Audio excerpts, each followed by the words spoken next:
人生係一個陶造生命嘅旅程，喺旅途上面充滿咗各種關卡同埋選擇。主啊，我以前呢迷失過好多次，但係靠住你，我可以一步一步咁樣將我生命嘅營壘拎走。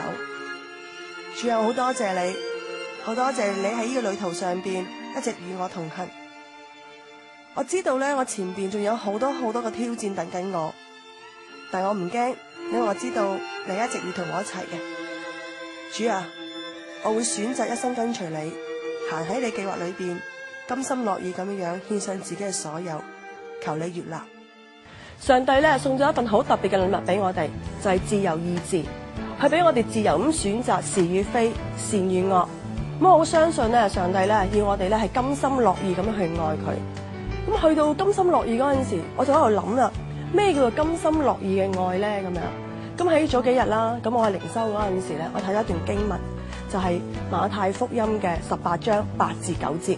咁喺度講就係話，原來當你有問題，你情願斬咗隻手去；如果隻手令你跌倒嘅話，你情願斬咗佢；如果隻眼令你跌倒嘅話，你情願挖咗佢。咁我嗰時睇到呢段嗰時咧，我心裏邊咧有一個好深嘅感受。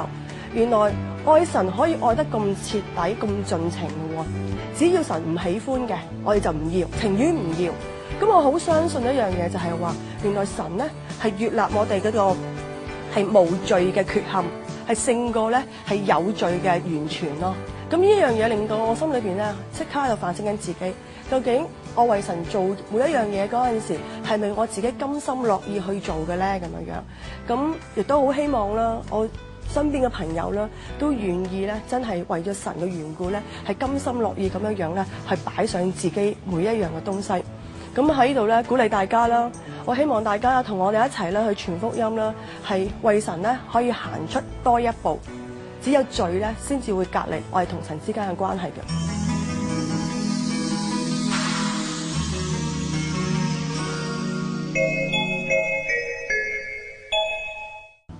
文輝啊，創世電視咧已經踏入第4年啦。咁其實咧，我即係喺影音使團呢段時間咧，我會知道咧，影音使團所做每一樣嘅事工都好咧，都係個目的嘅啫，即係傳福音。冇錯。咁但係一樣嘢就係傳福音有好多種方法噶嘛。咁點解一定要做個電視台出嚟啊？